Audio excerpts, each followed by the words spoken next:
and welcome back to the MTA podcast, where we focus on leadership, growth, and what it takes to scale a business in your career. I'm your host, Chris Mader, founder of MTA Consultancy. I do executive coaching, EOS implementations, and someone who has been doing this for about 30 years, operating in high-performance environments, from professional athletics to the boardroom, helping leaders and organizations make the adjustments required to grow, scale, and get results.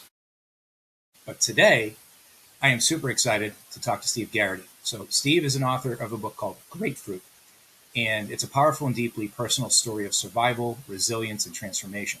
Steve's journey is one of overcoming extreme adversity, rebuilding his identity, and making the kinds of adjustments that most people never have to face, but all of us can learn from.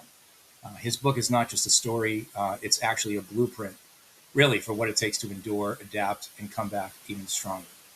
Steve, you definitely live up to the motto, make the adjustment.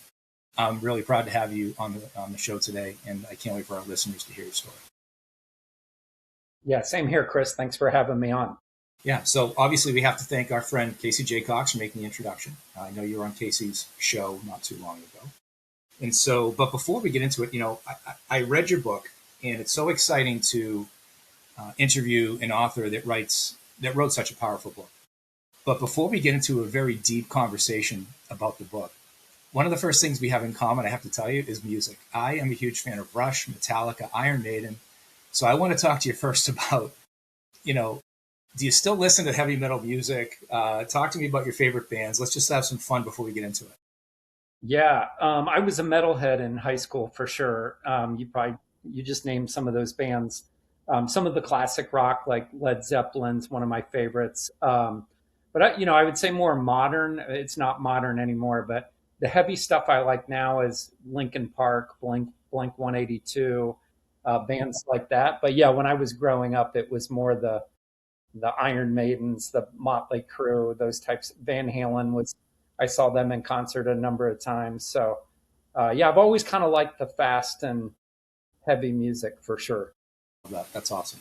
Well, so your book, Grapefruit, let's get into this a little bit. So for those who have not yet read the book, take us back to, I guess, the origin story, your teenage years. And I'll frame it just to start. I want everybody that's listening to think about when they're 16, 17, 18 years old, what your mindset was, how rebellious we probably were as teenagers, and Steve was no different. But Steve, take us back to the beginnings, because your story is incredibly powerful, but it really started in those kind of later teenage years. So let's start there. Yeah, I would say, I had a pretty normal upbringing, Chris. My parents are still married today for how many ever decades they've been married. I've got two siblings. Kind of, my dad kind of climbed the corporate ladder when I was young and started off with really nothing. And so I pretty much grew up in a normal family, but as you mentioned, starting in my teens, I would say I was quite different from a rebellious standpoint. Yeah, kids my age were getting in trouble and drinking and going to parties and stuff. I kind of formed some friendships that we took it to, we like to say we took it to extremes higher than everybody else. And so, it led to heavy drinking. It led to skipping school. Probably the best example I can give you, I wrecked my parents' cars 5 times under the influence of alcohol and or drugs in my junior and senior year. And so I was not a good kid. I was getting in a lot of trouble. The alcohol of choice kept getting harder, stronger and stronger. And by the end of my senior year, I was drinking Golden Grain. I was experimenting with things I shouldn't have been experimenting with. I was headed down a pretty bad path. So not a very good kid at all. No, yeah. And to your point, like, a lot of teenagers go to party. I read your book, obviously, going to parties and doing all these things. But yeah, as I was reading your book, I was like, wow, it's getting darker and deeper, and he's digging the hole, and he's finding himself in trouble. His parents are trying to get him back on track. Again, typical story that we parents have.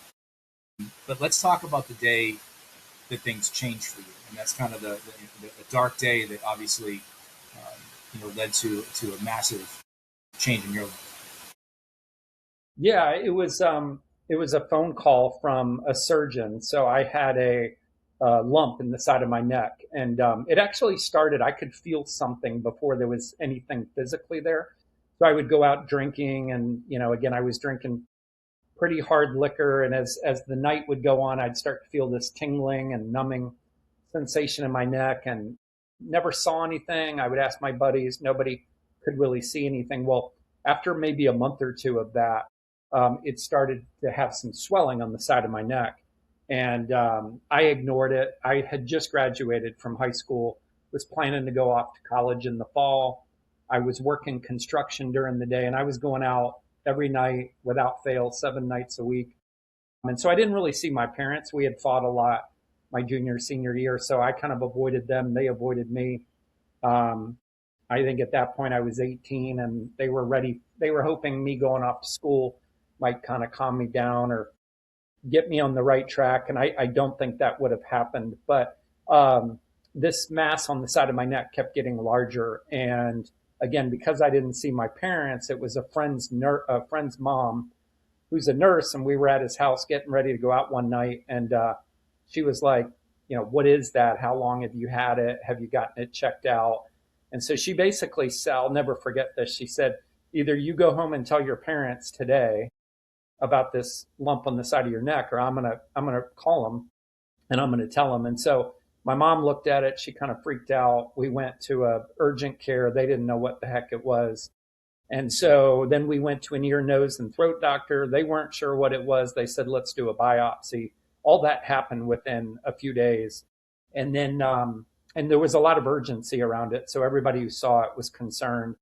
And so we ended up scheduling surgery for a biopsy on July 3rd, which was a Thursday back in 1986.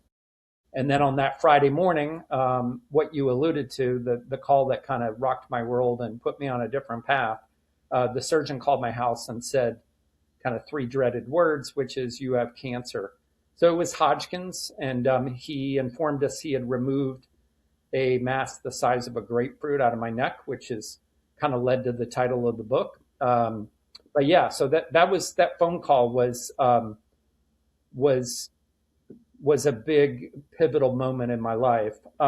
What's crazy, I guess, just a second example of where my life was then.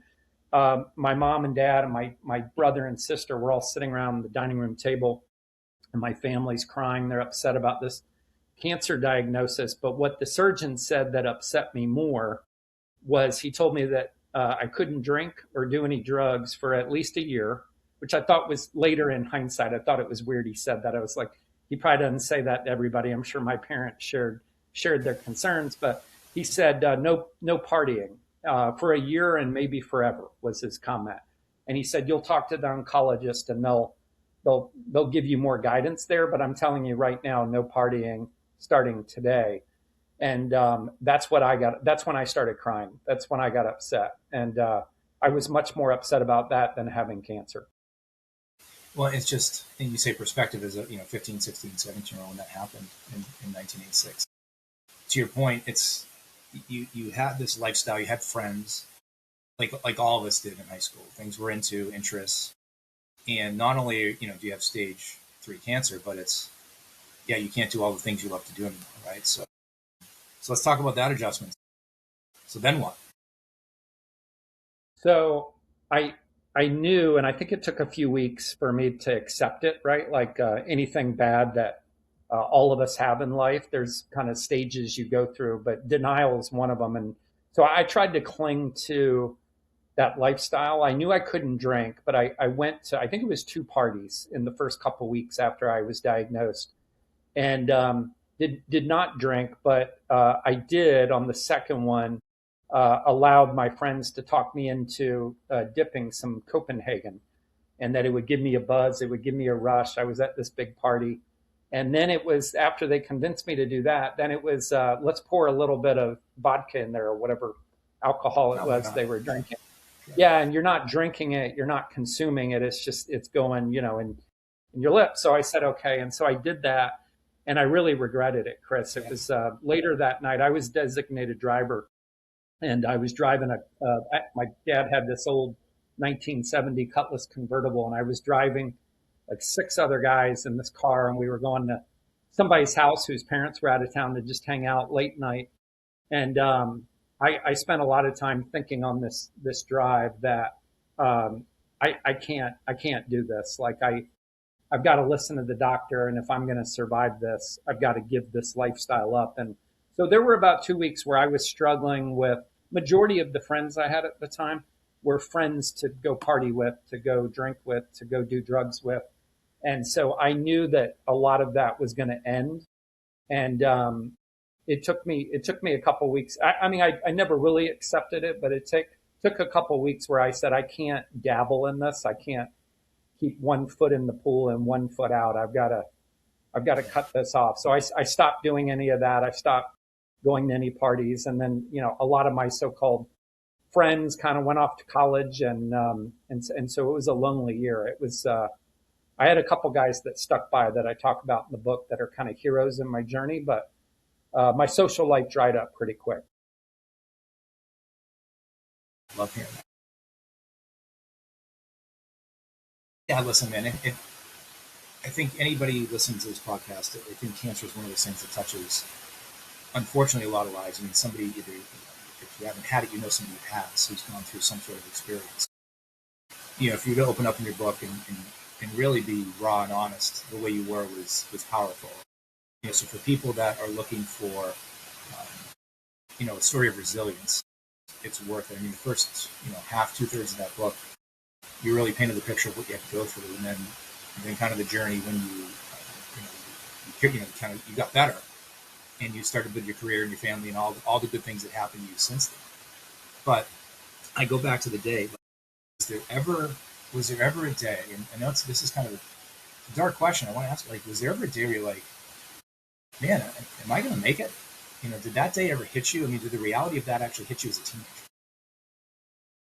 It did. I start the book with what I call rock bottom, and that was probably the pinnacle of what you just asked. It was not only did I ask if I was going to make it, but I asked whether I wanted to keep going forward. I thought about throwing in the towel. So it was a chemo session.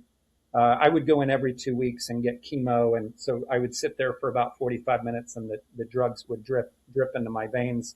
And then usually I was puking before I finished that. So they would put a bib on me and I was throwing up. And then I would go home and it would last about 12 hours, the nausea, the vomiting. And so I would just lay in the bathroom to be close to the toilet. And that's where I spent every 2 weeks. So that day was pretty miserable and it got progressively worse each time.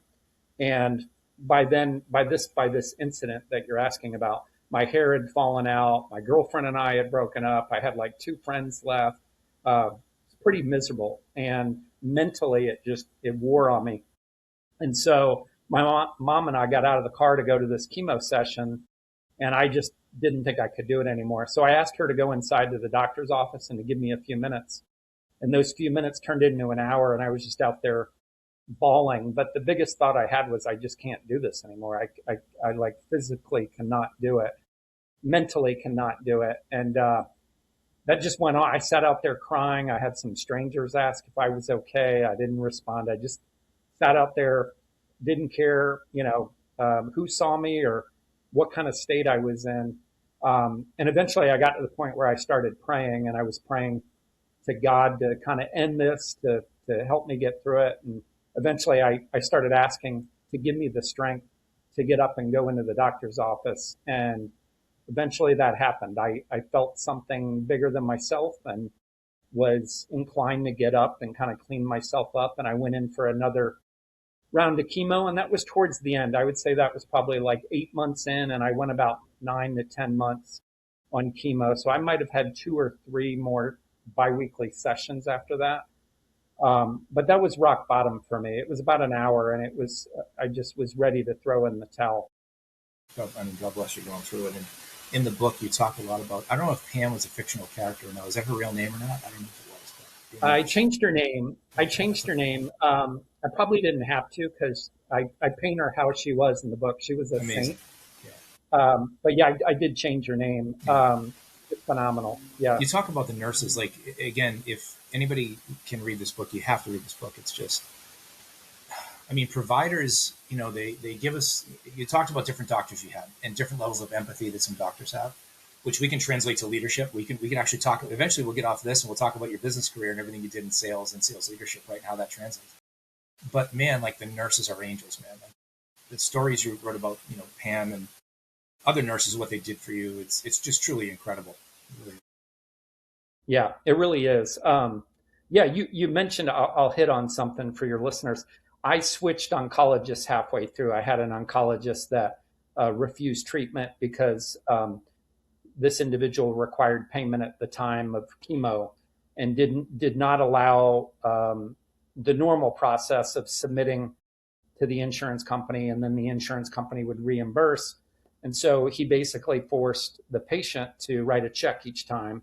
And this was thousands of dollars back in the 80s. And for the longest time, it wasn't a big deal. But we went in one time and my dad asked if they could hold the check till Friday. It was my mom actually asked if they could hold the check till Friday. And they said, no, he's got to come back when the check is good. And so my parents, very protective, said, screw you, but in more direct terms. And Yeah. we left and didn't go back. And so I switched doctors. But Pam, who you referenced, this saint of a nurse, worked at that first oncologist. And we left so abruptly, about halfway through my treatments. Didn't know her last name, or I don't remember her last name. I would love to track her down one day. I was just going to And ask just you if you ever reached out to her again. I don't know how to get in touch with her. And I'm very blunt and honest about my experience with that first doctor in the book. And so I changed his name from a liability perspective. And so I couldn't even, and his office is not in practice anymore. So I don't know how to track her down, but I would love the opportunity to talk to her and thank her for everything she did for me. Well, let's bridge that. Let's talk about your career and actually that right there. So you and I share, we had a call and you've been on Casey's show, who's an amazing sales trainer, leadership trainer. And we share a lot of the same values. And what I just articulated there, just that story alone about the two different providers. There's this difference of transactional versus relationship, right? So transactional was the first example of you might have been an expert and really good at what you do, but the way you treated people was very transactional. And when we treat people that way, it just doesn't feel good. And then you have the relationship side of it, which is, hey, I want to do right by you. I want to make sure we take you through. Yeah, we'll figure out the payment, right? Like, and there's a level of trust and empathy. Talk to me about your, let's segue that into kind of, you beat cancer, you start to build your career in sales and leadership, and obviously a lot of people listening to the show are in either CEOs, owners, sales leaders, etc. Talk to me about how this influenced your style as a sales leader, style as a sales professional, like all these things, like how this experience kind of formed you in the trajectory you had on your amazing professional career. Yeah, it affected it really in every way that I lead, Chris. I started my career in sales, and I would say at this point, I'm 58, 80% of my career has been more in leadership roles. I've been a second and third line leader. There were some core principles or values that came out of my experience with cancer that kind of drive me, not only as a leader, they drive me as how I am a husband, how I'm a father, how I treat friendships, which is that's a premise for my second book I've started. And then it affected my faith, and it affected how I would eventually become a leader.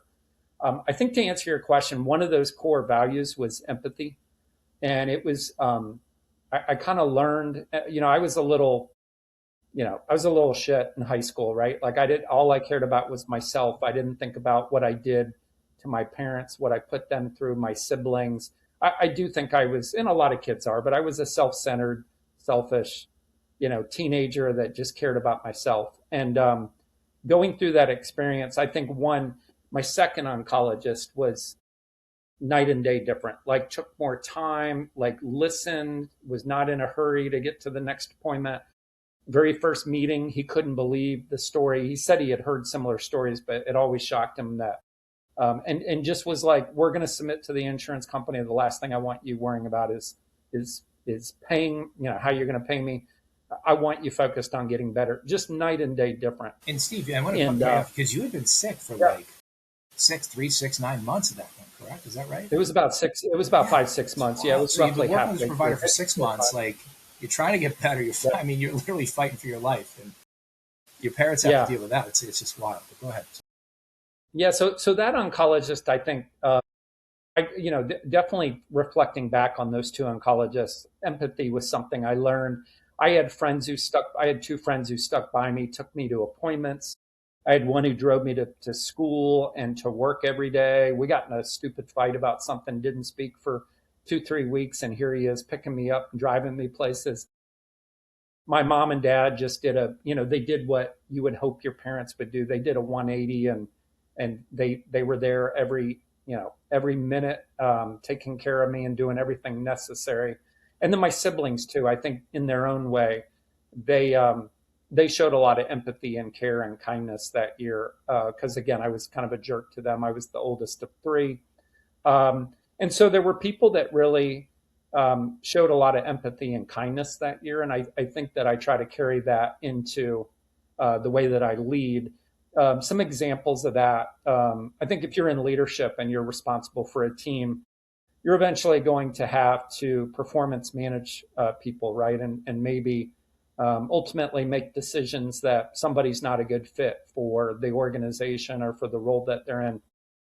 It's probably a good example where I've always tried to put myself in their shoes and handle that as best as I can.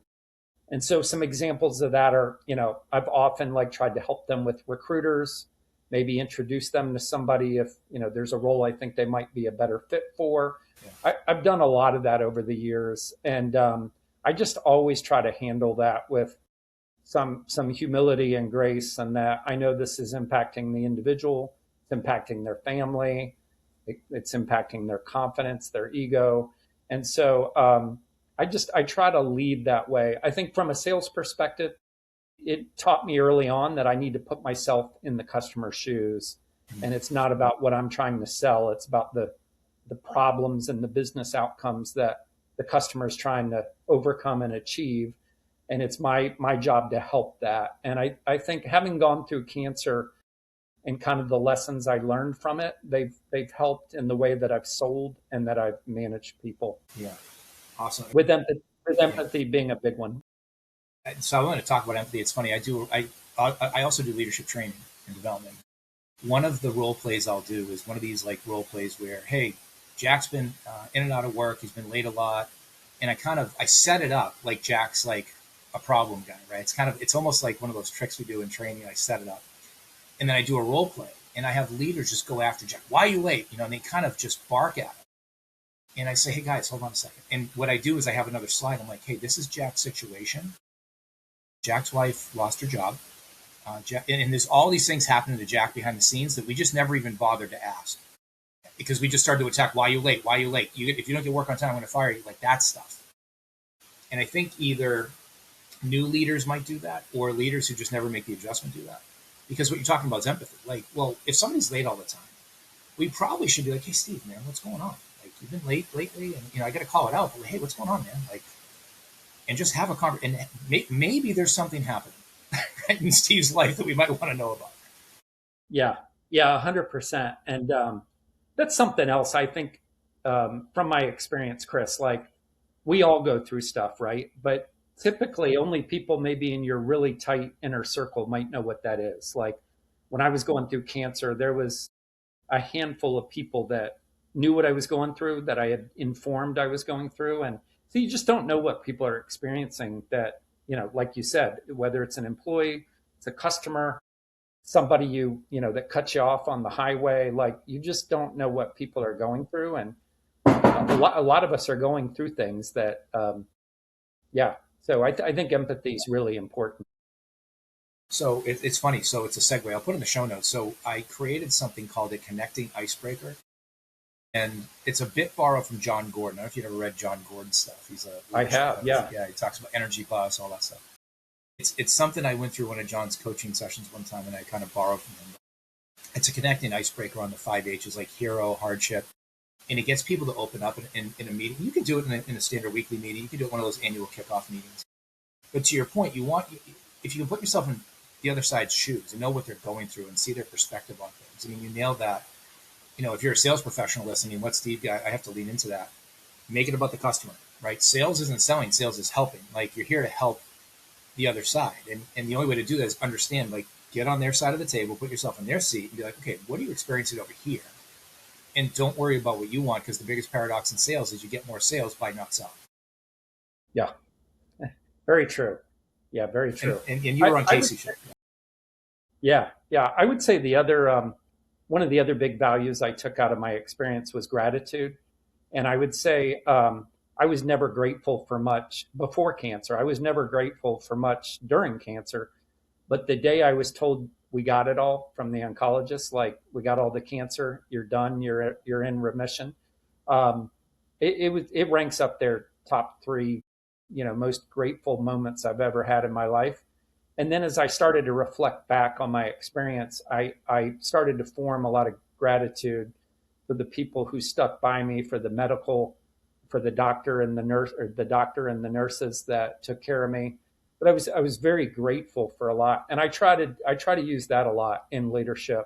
Expressing appreciation to customers. I work for a company that just not ironically, but I love that we have this kind of mantra of starting every customer meeting with a thank you. And so before we even get into, any business, we always have a thank you slide, right? If we're presenting something, and we always just start off thanking for the relationship, the partnership, their business.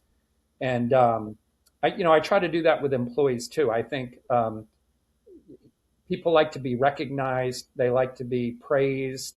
And I think finding small things, because I try to live with a lot of gratitude and try to carry that as one of my core values. I try to always express, being grateful and appreciating people's efforts. And could be that I've been coaching them on something and they're starting to maybe show a little bit of progress. Maybe they didn't close the deal or do the ultimate thing I'm coaching them on. But I think it's important to kind of recognize and praise progress, even if it's baby steps. And I tie a lot of that into gratitude, right? And expressing gratitude to people. And I think that helps from a leadership and a sales perspective.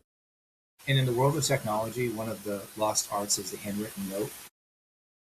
But it's something I've done for years with my sales teams when I manage sales teams. I typically would just write the name like Steve, and the first two words were always "I noticed."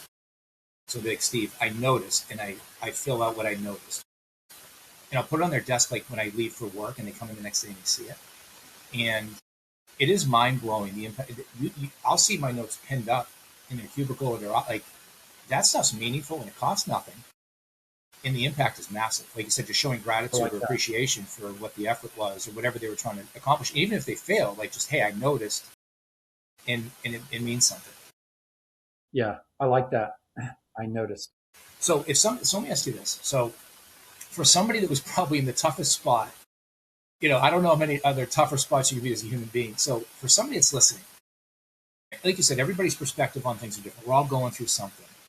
But if somebody's in a tough spot, like what is your kind of algorithm for, if you think back on what you went through, the things that worked, the things that didn't work, but like they're in a tough, like what do they do? Like what are the actionable things about mindset or actions they can take? I'm just curious what your perspective is.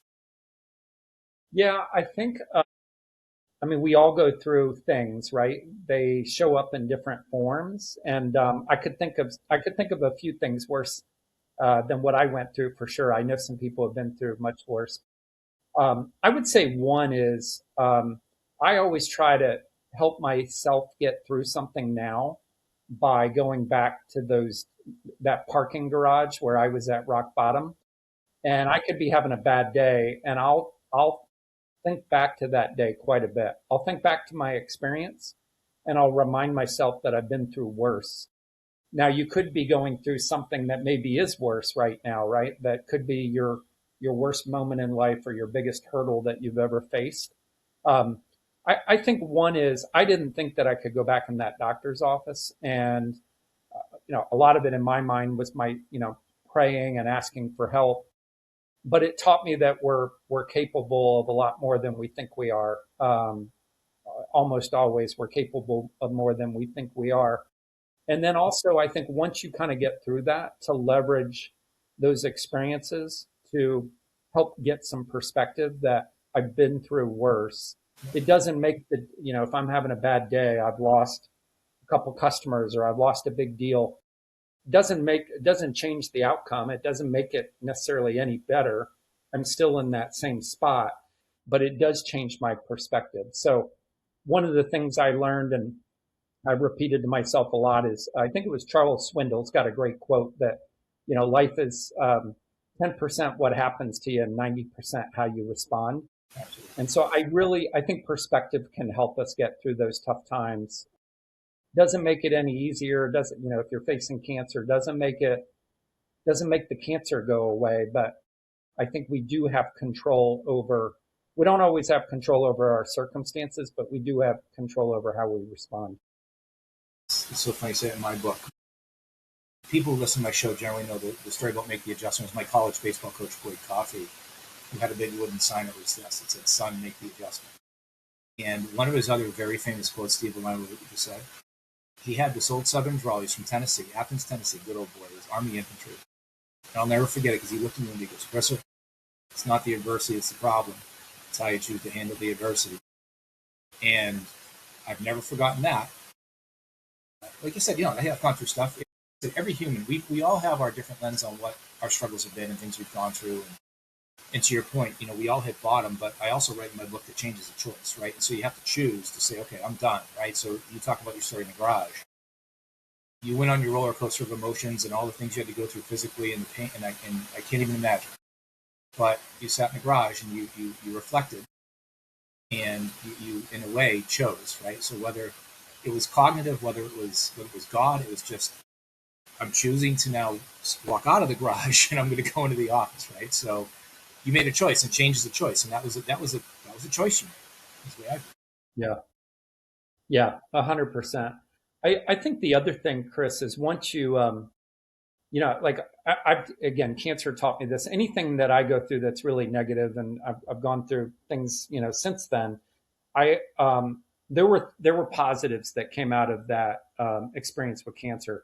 And so I try to look at, regardless of what I'm going through, as bad as it might be, if you look hard enough, there's usually something good that's going to come out of it. It's going to change you, or it's going to transform you in some way if you let it. If you're open to growth, and how is this experience? Maybe it's not till I get out of it that I'll start to see that. That's what happened with me. But I think there's opportunity for growth in just about any type of adversity we go through. But you got to be open to it. You got to look for it, and you got to be willing to change coming out of it. And that's what happened to me over a few years being cancer free. I have a couple more questions for you, and we're not going to leave yet. But where can people find the book if they want to find you online, etc. Just so they can find you? Because I read the book on a plane. I read about 2/3 on the plane. I read about the other half just sitting in my living room. And I teared up a couple times, and my wife's like, "What's wrong?" And I'm like, "Babe, nothing's wrong. I didn't know what to expect when I read the book, and it really was powerful. It really just hit me and impacted me in a very positive way, Stephen. And again, I know it's what you went through is it's incredible. But you sharing the story, it does give others perspective. So where can people find it? Yeah, it's Amazon, Barnes and Noble, pretty much anywhere online that you can buy books. I think you should be able to find it. I will say for your listeners, it sounds like grapefruit, but it's great fruit, GREAT, FRUIT, all one word. Also, I have a website, Steve Garraty, which is GARRATY.com. There's a link to the book in there, and more information on my story in there. Yeah, it's funny you say that, Chris. It's funny you say that about crying. I had a college buddy of mine who was probably the toughest guy. We were in a fraternity, and he was tough on the pledges, and he was just one of the toughest guys, no emotion. And he called me and said he was bawling reading my book. And I'm like, that's the best endorsement testimonial I've gotten, is that my friend Doug actually said he broke down crying reading my book.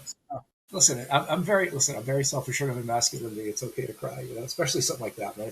And you were also very kind with your time too. I had Steve, you know this, but I had a friend from Rollins who, when I think it was 28, he was young like you, he was 28 years old, had stage 4 lymphoma.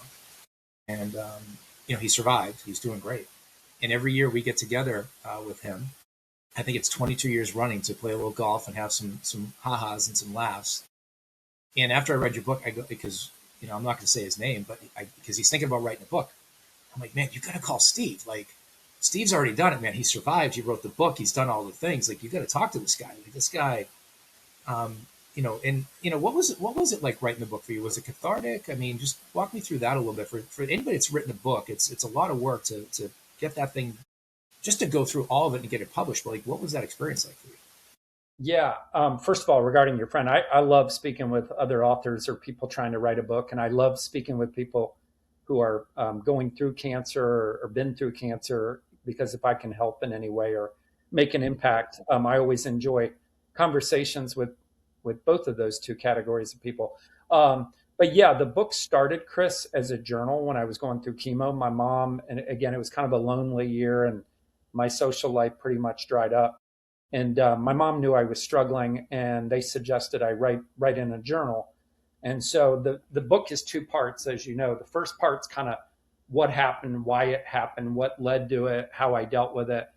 And that was all pretty much the journal. As I was going through it, I would write down what I was experiencing, my thoughts, feelings, chemo appointments, all that stuff. And I filled up a pretty thick notebook. I didn't touch that for a few years. I went off to college after I was declared cancer free, tried to forget about cancer, didn't really forget about it, but went off and just tried to live a normal, teenage, Sure. 18 to 22-year-old life.